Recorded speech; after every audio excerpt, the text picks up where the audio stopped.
So yeah, we did a bonus news roundup video last Sunday, and you guys enjoyed it. Loads of people watched it. So in order to keep the ball rolling, yeah, we made another one.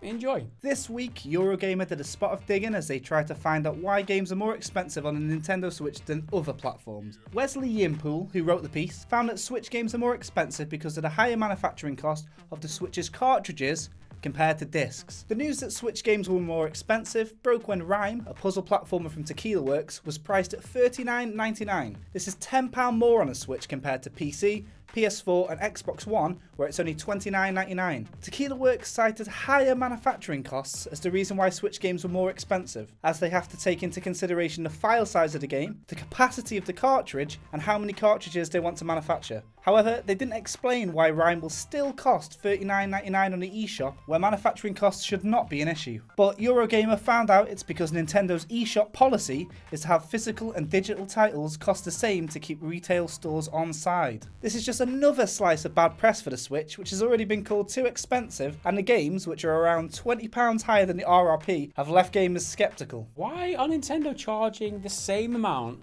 for something that costs way less to produce? Like a digital version of a game doesn't cost as much to produce as a physical copy of a game. Just saying that it's to keep these retail stores on side. Well, if the byproduct of keeping retail stores on price just happens to make you more money, it's just very convenient for them, do you think? Doesn't seem very consumer friendly. Doesn't seem very consumer friendly at all. Make the games cheaper, be more consumer friendly, wouldn't more people buy them?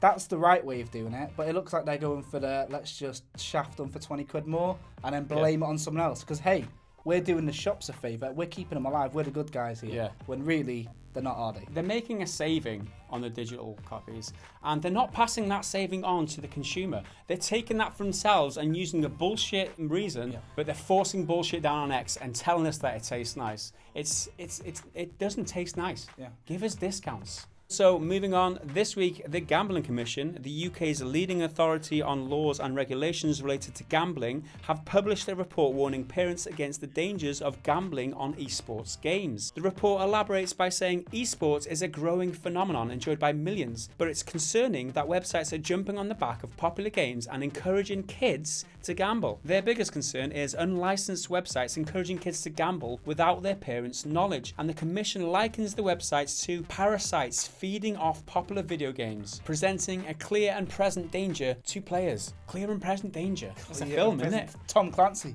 Ghost Recon is based on Clear and Present Danger. Really? Wow, there's a bit of trivia for you. Yeah, I don't know if there was any bouncing helicopters in it though. This news came shortly after YouTuber Craig Nepenthes Douglas was successfully prosecuted for promoting betting on FIFA Ultimate Team through a website which he conveniently forgot to mention that he owned. But this all ties into the larger scandal which was discovered after people found that massive YouTube personalities T Martin and Pro Syndicate were promoting bets on CSGO through websites that they owned. The Gambling Commission calling these people parasites. That's quite strong language, that, isn't it? Yeah, it's like one step away from being a predator. It involves children, doesn't it, you see? So they're all a bit protective. But I think the real scum here are the YouTubers who, I've seen the video, oh, we found this website, CSGO Lotto. No, you didn't, T Martin, you prick. You made it. Look how much money I'm winning on here. It's so easy. Just come here, put your parents' credit card details in. It's laughable is what it is. It's not even... It's scummy, isn't it? Yeah, and then he made a video saying, oh, actually, I don't own it. And then he got caught, and then he retracted that statement. Just slimy, snaky little... Ugh. Oh, careful. Careful with that language. Yeah. I'm the one here that gets ranty. Yeah, you know what I mean? There's no room for two ranters. Someone said that you look like Pro Syndicate. Did they? Yeah, but you're not a parasite, so you're the best goatee on YouTube, man.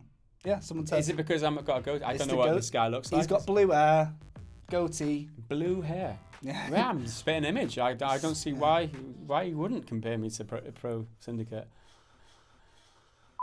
Also this week, Hello Games have decided to put their massive No Man's Sky cash pile to good use. The recent 2007 Game Developers Conference, Sean Murray announced a new funding initiative called Hello Labs. Murray revealed the initiative will provide funding and development support to 1 or 2 indie projects at a time, and he confirmed that there is already 1 project in development. The initiative will also support small developers who are using procedural generation in their own games or experimental games which need support. Would you even play a game if you knew he was involved? It would kind of put me off. Like if they said, oh, and and Sean Murray's behind it, I'll be thinking, that's the beauty of this. The fact that he can develop more games on the side, they don't have to tag Hello Games' name onto, because that's a toxic name in the industry. They can say, oh, these other developers developed this game, we're just funding them, like a separate compartment that they can sell a game through that isn't Hello Games, and with all their toxic press. I think it's a clever move, trying to like make money from a different avenue that isn't Hello Games. Interesting. If they are going to be taking money, they are providing funding, but what will they want back? Is it going to be some sort of little clause where they get a percentage? Because if so, I think you're right. It's like money laundering, isn't it? Next up, the latest game in the Tom Clancy franchise has been released to mostly positive reviews, but the sales have been high enough to take the mantle of the biggest games launch of the year so far. While exact sales figures have yet to be released, Ghost Recon took the #1 spot in the UK sales chart this week, knocking Horizon Zero Dawn down to #2 and Breath of the Wild down to #3. For comparison, when The Division launched back in March 2016, it also took the #1 spot in the UK charts and was also the biggest launch of 2016 until it was dethroned by Call of Duty, Infinite Warfare and Battlefield 1. I think this speaks to the popularity of like online co-op multiplayer type games. I mean, the game itself was rated 7 out of 10 on average on Metacritic or something. It's like 70. That's it. Is that right? Yeah. So why so many people would go out and buy this game?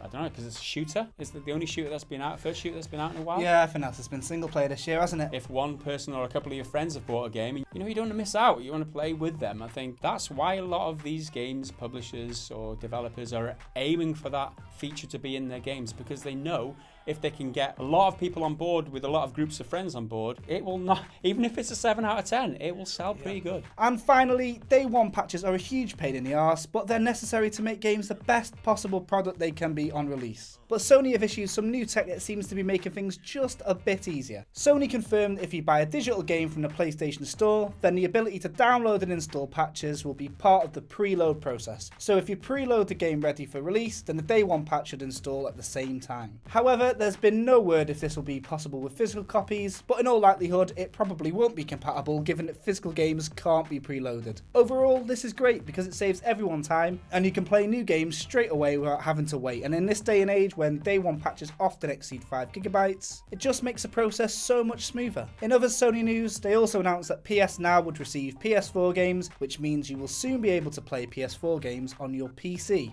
through streaming. But PS Now is a half-assed attempt at backwards compatibility, and with Sony refusing to budge on the subscription price, it's a terrible value proposition, so who cares? That's it for our Sunday News Roundup. Did anything catch your eye, and if it interests you, let us know down in the comments below. Leave a like if you enjoyed the video, subscribe if you're new around here, and if you want to check out any more of our content, there's plenty more just over here. Until then, we'll see you next time.